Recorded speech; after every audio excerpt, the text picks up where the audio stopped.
So why would you want to focus on individual bonds? Well, the number one reason is because you retain full control over what you actually buy or what you add into your portfolio. What type of bond you buy, what quality, what maturity, that is entirely up to you. Now, as a result of that, there are more predictable performance results as long as, and this is important, as long as you hold those bonds to maturity, because if you do not do that, if you sell them prior to maturity, you don't really know what the performance is going to look like. It will be impacted by many factors. Now, in terms of minimizing your costs, you'll certainly be able to accomplish this by taking this approach.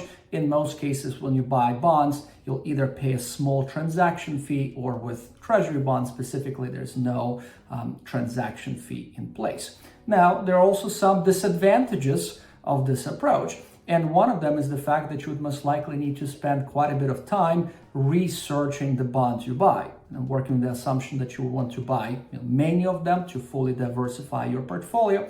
And the second disadvantage here is when those bonds begin to mature, well, you would need to start reinvesting the proceeds into other types of bonds. So as a result of that, you'll likely be quite involved in the process.